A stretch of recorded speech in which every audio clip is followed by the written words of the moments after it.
Are you team Daniel or are you team Nathan? Like, I don't know. I can't choose. Nathan is fine. And you know, dark skinned men have been acting up lately. So maybe you just gotta switch over. You gotta switch over to the light skins. Don't work at Mac, but I'll be the bitch face. In a foreign car like... My hair's a little wet. Hey y'all, hey, it's Queen Beauty here and welcome to my channel. Today's video, I'm back at you again with another. I'm back at it again with another video. Just, you know, a review on the latest episode of Insecure Season 3, Episode 4? I believe it's Episode 4, and the episode is called Fresh Like. Listen. Okay. Are y'all ready for this? We're finna jump right in. My hair is a little wet. My hair is back. I'm not the pink princess anymore. Somebody called me Bubblegum when I went to a football game the other day. Princess Bubblegum. And I was like, I never thought of that. But, you know, I got my natural hair back. I needed to wash it. I went to the pool, so that's why I had to bring it back real quick. So, yeah. And I just threw on my little ears so I can get it out my face. But I literally just washed it, so that's why it's a little wet and you see a little product. But you know what?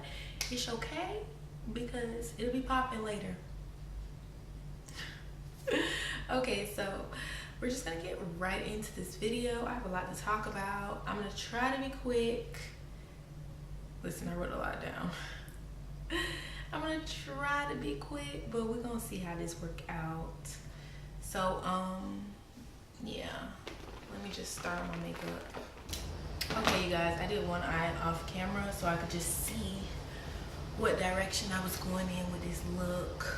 But yeah, so before I get started with this video and talking about Insecure, make sure you hit that subscribe button down below. You know, like, comment. Let me hear some feedback on this. You know, let's talk, okay? But let's just get straight into this video. Yeah.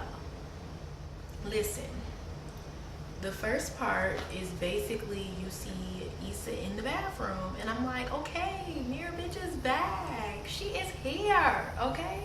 Are you excited? Are you ready for her? Are you ready for the raps? Cause sis ain't been able to rap since she been living with Daniel. Like, she been in somebody else's home. She ain't been knowing what else she gonna do. You know, she wasn't on her game and she was a different person, and now she's back and she's better with her own place.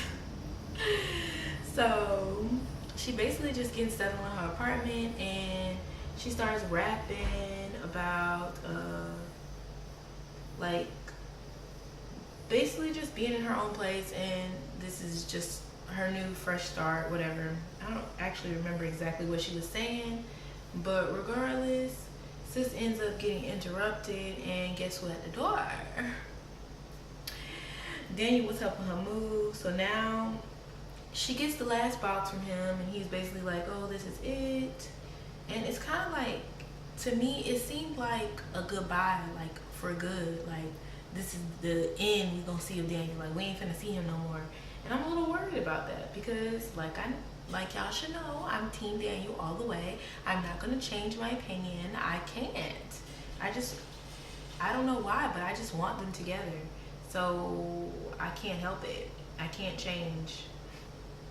I don't care what happened. And I know that last situation was really awkward. And I don't like how they haven't really addressed anything. Like, they didn't say anything about it. So like in that moment when Issa basically thanked him and was like, thank you, you know, I appreciate you, and he was like, nah, you ain't gotta say all that. They hugged and then he left. And it just felt unfinished to me. But there's a lot of people out there that probably don't think you need closure. Like, there's people that don't need closure, or people that think that was closure. If that makes sense? Like, part of me felt like, okay, maybe that was closure, like that was them ending the chapter, that was them ending the book, like that's it, they're good, everything's peachy, you know, now they can move on with their lives. But I don't want that to be it. I don't want that to be it. I need them to stay together. I need them to work on them, okay? But anyway, so Um, she closes the door on him. He leaves. He's walking out the door, and Molly's walking in. And Molly was like, "You leaving?" or something like that. And then he was like, "Yeah." And she was like, "Bye, Daniel." And you know what that made me think of? Y'all ever seen what is that movie called? I used to love that movie with Lisa Ray, and she was a stripper. And it was the episode. I mean, not the episode. It was the part where Issa Rae's boyfriend was leaving, like leaving for good, because they had just got into an argument, and her son was like, "Bye, Lance." I don't know why that made me think of that, but that was just like, I don't know, it was just funny. So now Molly's in the house, and she's just bringing Issa like housewarming gifts, and they're just talking, you know, doing what girls do. And basically Molly's like, "Girl, you was brand new on them, like you a brand new bitch, like you living a fresh life, like you about to be that girl, like it's a new time for you, you're starting over." And Issa's basically like saying like, "Nah, I don't want to accept that," kind of, because she's saying like, if she accepts, okay, this is a fresh start, this is a new me, this is supposed to be like this better time for me, then bad things are gonna happen. Like she literally said, what did she say? She was like, "Every time I claim like a new self or a new me, I end up in some old shit." And she don't want to end up like that. And I can understand, like, sis, nobody wants to. So, you know, get it together, figure out what you about to do then. I mean, don't claim it. Just know that you're gonna, you know, get your life together. And she's taking the steps, I feel like it. She's taking the steps to do better and be better. I thought that was the motto of the show this season. And that's what I'm seeing, okay, with Issa. And I'm excited about it. But she was just basically talking about how she just wants to take a new approach with things and not, you know, jinx herself. That's what she's saying. She doesn't want to jinx her new life on the come up or whatever. So then Molly starts finally talking about her job and just talking about how she just feels like she doesn't fit in. And I think that's a thing that a lot of people deal with when they're in a new place, like a new environment or whatnot. Everybody already has their clique, so it's kind of like, where do you fit in? You can't, you get in where you fit in, I guess. And she's not fitting in anywhere. So Issa basically gives her good advice, and she's just like, you just need to be your fire ass self around the people, like, and they'll see it, they'll see you, like, everything will get better. Don't be so negative, because that's literally what she's always telling. That's what she's always telling, what's her name, because she's always low-key being a little negative. So she basically telling her like, everything will work out, you just got to be yourself and everything will fall in place, sis. Like, it will be fine. And I believe her, because I think that's what a lot of people need to do. They just need to be themselves. So yeah. Okay, so the next part, basically Molly's looking through Issa's stuff, and she's seeing that she has like a lot of old random things, and she's basically telling her like, you need to get rid of this. If you're gonna be a new you know, you gotta live a better life or live a different life, because you don't need all these fake CDs and this Zane book. And I'm like, girl, I got a Zane book right in my room right now. It's not the same one, it's not the Sex Chronicles, it's the other side of the pillow, but nothing's wrong with a little Zane book, okay? Whew. Okay, I forgot where I was. So anyways, when Issa's saying that she's not getting rid of her books, or she's saying that she's gonna trash the stuff or whatever, somebody interrupts them at the door, and it is one of her tenants saying that they hear squirrels in the walls and Issa needs to help or do something. And I'm like, the mess has already started, because what is this? Like, what's going on? I don't know. No, sis, no. You need to go back up to your apartment, because I don't know who's gonna help you, because it's not gonna be me. So yeah, so that's going on, and then that ends that scene. So the next scene is Molly in the bed, and basically she's telling Flavor Flav, her dog, that he can't get in the bed with her. And I felt like that scene was just to show that like Molly misses Dro a little bit, because it's the way she looked over at her bed, like the side that she don't sleep on, and it was just like, dang, my babe not here, like I don't got nobody here. Or maybe it's just like a symbol of her being lonely and her not having anybody, and that's a feeling she's having. Because I can understand she feels a little lonely in her workplace, and now she's feeling a little lonely at home. And it's not because she doesn't have people, because she has Issa and she has her other friends, but it's just the feeling of, I don't know, like work friends, not having work friends, and not having a man, I guess. Maybe that's what it, her feelings of loneliness may be coming in. But Issa is still back at her apartment, cleaning up and getting everything like all settled, and she finds her old rap journal. And so now Issa looking through her raps. Literally, they funny raps. They're real funny. Issa's funny, but you know, everybody already knew that. But anyways, so in the moment she's just talking about how like, well, she says like life was so simple, like every Issa back then was so simple. And I guess she's kind of like reminiscing on how things were just so much better back in high school. Like you really didn't worry about much back in high school. First of all, you had no bills. Second of all, God problems was far and few, because literally it didn't matter. There was so many boys in their school. I'm talking about for myself. It really didn't matter.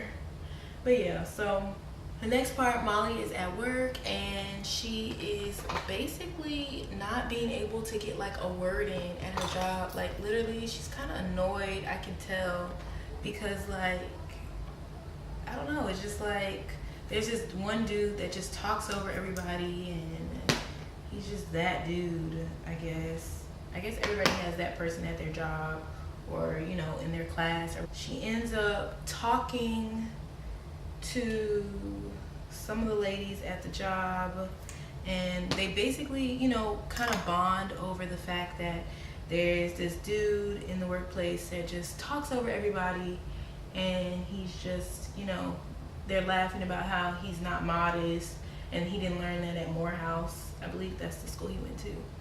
But shout out to the HBCU, you know, that's nice, that's cool. You know, mention them all the time, please do. So now we switch back to Issa, and Issa is at work, y'all. She at work, and Frida comes up to her and is basically like, sis, well not sis, but Frida comes up to her and she's like, I got some good news for you.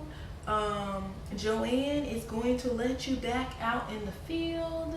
I'm really excited about this, and we can talk about all of it when you get back from lunch, and just I'll update you on everything and whatnot.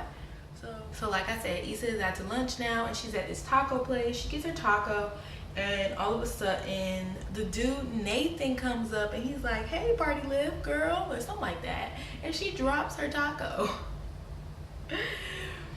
They end up talking, and basically he ends up buying her another taco, and they have to wait an hour for the taco to get ready.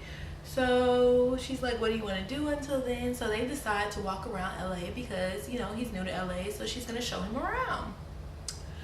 So I thought that was really, really cute.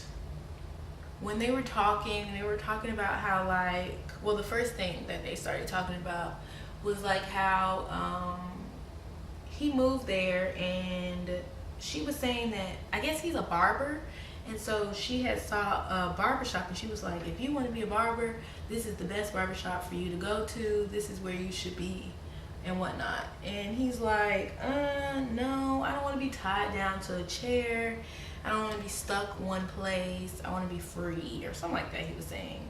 And in my mind, I'm like, okay, that sounds like Issa. That sounds exactly, that it kind of sounds like something she's going to relate to. So that's what I was like, oh, okay, let's see where this goes, you know, what influence is he gonna have on her today?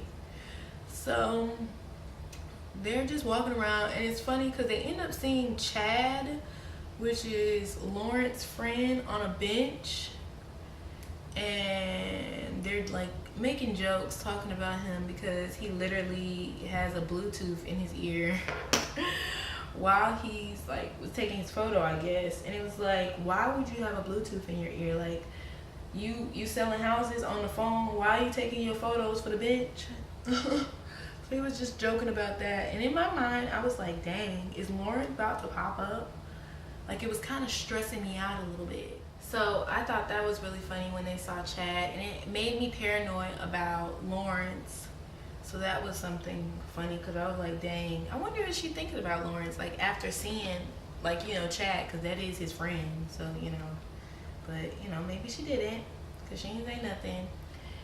So they're walking and looking at stuff, and random people keep texting her, like her friends and family and stuff like that. But I guess it wasn't that much of a big deal, because she showed them right in the back, I don't think. But anyways, so they're walking and they end up playing Truth or Dare. Issa says truth, and so he's like, boo. And it was funny because she was like, you're not finna shame me. And in that moment I was like, listen, kids, don't fall under peer pressure. Don't let nobody shame you into nothing, even if it's just truth or dare. If you want to pick truth, you pick truth. Like, I felt like that was just a lesson. A lesson that some of y'all need to learn. You know, don't let nobody peer pressure you. But anyways, Molly's talking to her therapist about, you know, what's going on at work and how she doesn't fit in.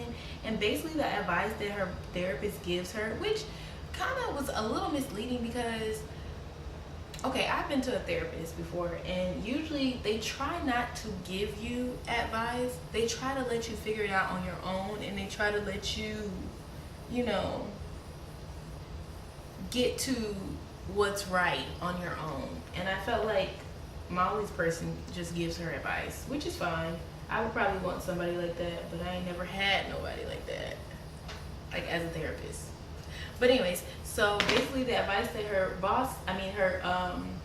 therapist gives her is to just, you know, try to be a helping hand wherever you can. Like, try to get in where you fit in. Like, be friendly, you know, help them out. And Molly's just upset and over the fact that it's like the little workplace politics, and she's saying that, you know, that's what she was trying to avoid. Like, that's why she left the white firm. But I mean, it's gonna be, I guess it's the same thing everywhere, just a little different sometimes, but it's basically the same thing with workplace politics. She takes that advice, and then when she was saying something else to her, she basically slipped up and told her therapist that she was done with Dro or something like that. And it was crazy because then her therapist was like, who's Dro? And I don't live tweet. I mean, I live tweet, but I always watch it later than everybody else. But a lot of people were like, why didn't Molly tell her therapist? And in my head, I was like, sis, she already knew. Like, the whole point of therapy is to be open. But sometimes I feel like people feel like they already know the answer. Like, they already know, like with Molly, she already knows that it's wrong for her to be messing with Dro. So for her to tell her therapist, she probably felt like it wasn't going to do anything. Like, it wasn't going to change anything because she already knew she was doing wrong. So what's going to happen? Like, what will make things better? Nothing. Because she already knows she's doing something wrong. I just waste powder everywhere. Oh my god. So I think that's why she didn't tell her. Because me personally, I would have told my therapist, but, you know. Because I still be wanting to hear somebody's opinion, even if I know I'm wrong. I don't know if a lot of people are like that, though. So, but let me know in the comment section below, like, why do you think she didn't tell her therapist? Like, what do you think the issue was? And would you have told your therapist? Nah, I would, because I just want to be open. I'm paying for this mess, like, not mess, but I'm paying for this. I want to get real attention, and I want to talk about everything I want to talk about. So I'm not going to hide that one thing. So back to Issa playing Truth or Dare with Nathan. Basically, he asked her the question, since she chose truth. He asked her, he said, when was the last time you were in a relationship? And they get into talking about how, like, just recently I was in a relationship for about 5 months. And I was in a relationship for about 5 years. And he was like, 5 years, that's a long time to just walk away from somebody. And then she ends up telling him, like, I cheated. I don't know how I feel about that. Another question for you guys. Hit it down in the comment section below, for real. Like, I want to hear about this. Like, would you date someone if they told you on your first date with them, like your first time hanging out with them, that they cheated on their ex? Would you date them? Because to me, it made, I don't know, like, people really have a stigma when it comes to somebody that cheated. And so for her to tell him on their first time meeting, it kind of just felt like a little bit too much, if that makes sense. And I don't know, I don't think I would have told somebody that. I wouldn't have. But I don't know. Let me know down in the comment section below, for real. I want to hear about this. But I don't think I would have, because then she goes on after they have that conversation, and he was very, like, nice. He was very cool about it, because he was just like, things happen. As long as you grow from the experience, as long as you take something from that, then, it's good vibes all around. Like, it gets better. Like, everybody makes mistakes. That's basically what I got from what he was saying. And he also basically said, like, her honesty was something that he, liked about her right then and there. I do like an honest person. I do want somebody to be honest with me, but is that too honest?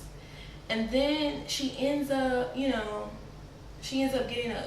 calling Frida and saying that she was going to be, she wasn't coming back in because she didn't feel too well, and they would talk about her being out in the field tomorrow, about her new position, going back out in the field. And it was crazy, because it was like, okay, now since you told him you're a cheater, and now you basically just showed him that you're a liar. Like, is this okay? Like, is this going to be okay? Like, I wonder, like, what is he thinking in his head? Because I don't know, like, if a dude, this is going to be a double standard. If a dude was like, oh yeah, I cheated on my ex, and then called his work, and then, lied, like, and it was so easy, I would feel like it would be so easy to lie to me. But I don't know if that's insecure, or is that like, insecure. You get it. I just had to show in something, in my feelings, basically. But anyways, y'all, I can't stop bronzing. Can't stop contouring, because I just feel like I look so light with this foundation. So they end up walking, since she don't have to go back to work or anything, they end up walking to her old home, and she ends up telling him about, like, how her parents got a divorce, and how she wanted them to stay together for the kids so they could go swimming and stuff like that. It was funny. But I don't know, you just got a little moment into, Issa, but I feel like Issa turns everything into a joke. So it kind of was like a, okay, kind of moment. Like, okay, thanks for sharing, but, you still joked about it by saying, like, oh, y'all could have stayed together for the kids. I don't know. But anyways, so going back to that, Nathan dares her, because she finally does a dare, and dares her to break into the house. So they break into the house, and literally nothing. Like, they opened the back gate and walked in. And so now they are inside, and she dares him to jump into the pool naked. Now I'm like, okay, Issa getting bold. She ain't playing with him now. She don't care. She trying to be out there, trying to be a different kind of girl. So literally she stares at him while he gets butt booty naked and jumps into the pool. And I'm like, okay, sis, you didn't even look away. Didn't even give him a chance to cover nothing. So he jumps in, and now he dares her to jump in too. And she's like, avert your eyes. And he was like, you ain't avert nothing. So literally he just looks at her while she gets into the pool. And I was like, and she gets naked. And I couldn't believe it. Like, I could not believe that Issa did that. I was super, super duper surprised. I feel like, okay, people do be skinny dipping, but I'm not gonna skinny dip during the day. Like, I just can't do it. It's like literally daytime. Like, it was bright and early, probably like no later than, I can't find my lip. It was probably no later than, probably like 1 o'clock, 2 o'clock maybe? Probably like 2 o'clock. So no, I'm not gonna be skinny dipping that early in the day. That's crazy. Crazy. They in the pool now. She jumps in, they looking at each other. You know, it's whatever. She tells him that basically, like, I've been telling you stuff, so now it's your turn to tell me stuff. So he talks about like him leaving Houston, and he says like he always wanted to move to LA, but now that he's moved here, it's nothing like he expected. And he talks about how like his apartment flooded in Houston, and he could have stayed, but he just wanted to try something new, and he wanted to, you know, get a fresh start, I guess. So he basically just says like nothing was holding him back but himself. And you know, sometimes in life you do things that other people, wait, hold on, what did he say? Sometimes you just gotta go for it even when it doesn't make sense to anyone else. And I really like that. Like, that's a really good quote. I might have to write that down somewhere, put that down somewhere. Or even if it don't make sense to you, listen, live your life, have fun. Don't listen to me. But he was basically talking about how like it's been hard though, because it's kind of hard starting over somewhere. And yeah, so she talks about like how she wants to do more, and she wants to do more with her music. And she tells him how she used to be she used to rap, and he was like, rap for me. And it was like, it was nice, because I felt like Issa was really opening up to him. And they got rudely interrupted when, not rudely, they got interrupted because the owner of the house was like, I'm calling the cops. And they had to run and get their stuff. Issa almost fell. It was really funny. So now we're back with Molly. And Molly, she decides to take the advice of her therapist. And she ends up, did I do my face completely? I don't even know.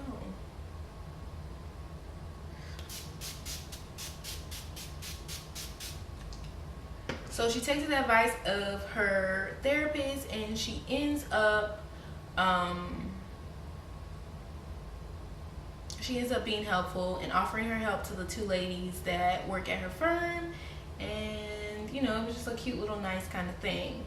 So now we're back at Issa and Nathan, and they go and they pick up the tacos.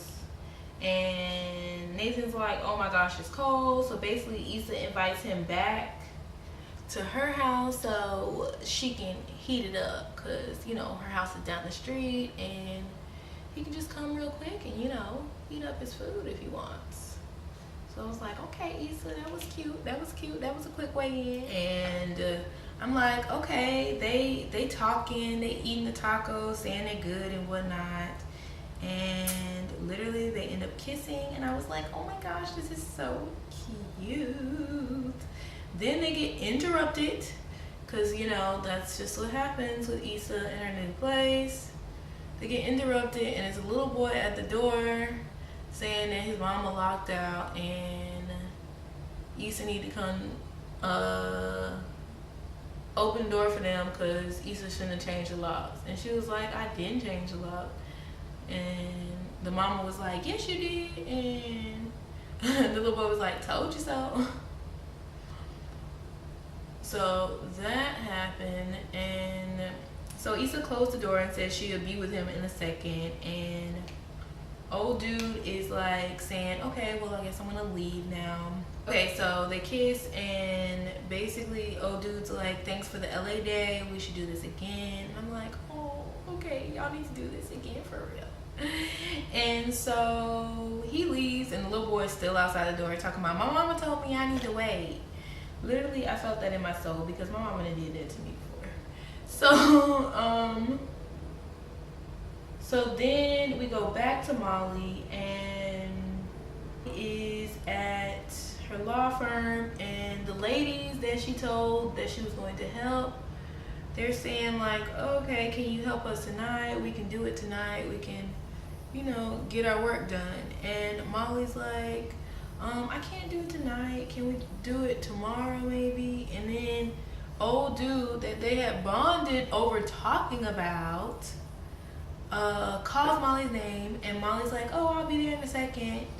Like, so basically the lady saw that, you know, Molly switched up on them. Like, I don't know, like, I sensed a little attitude from the lady that was like, oh, okay, like when she saw what Molly had done, like when she saw that Molly was going to work with the dude that they were just laughing and talking about.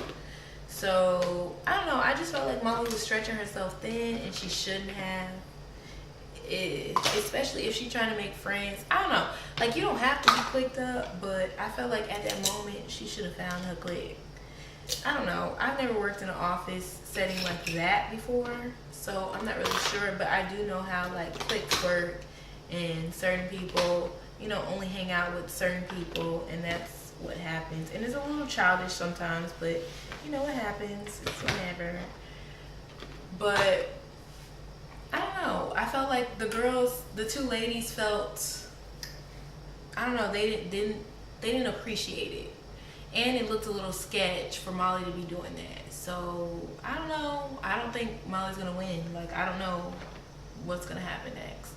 And what it showed a little bit was that like Molly wasn't as reliable. Like, I think that's what they got from that moment.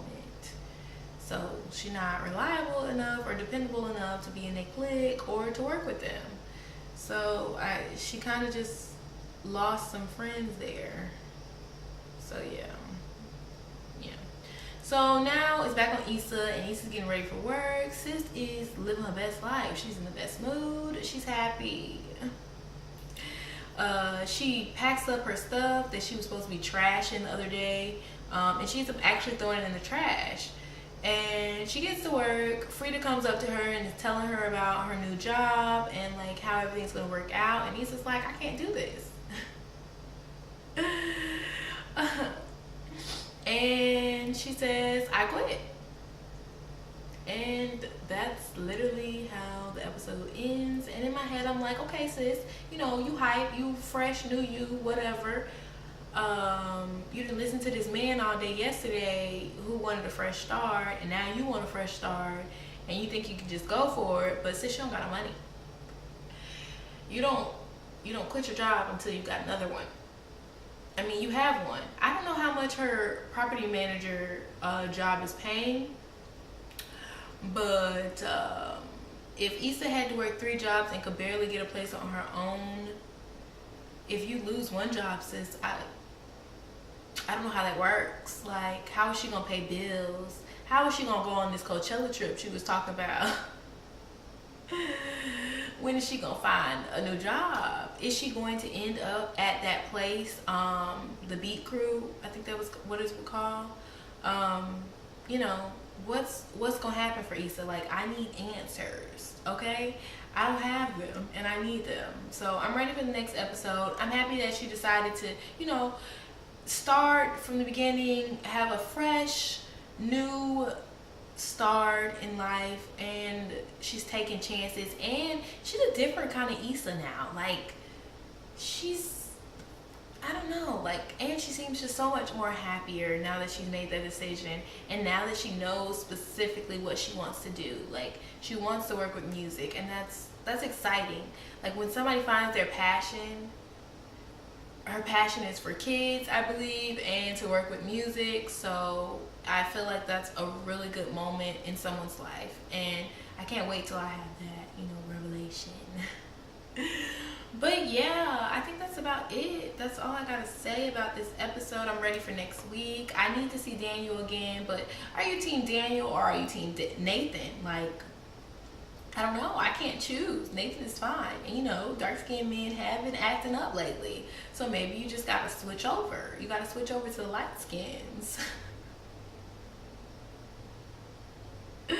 In real life, I might have to do that.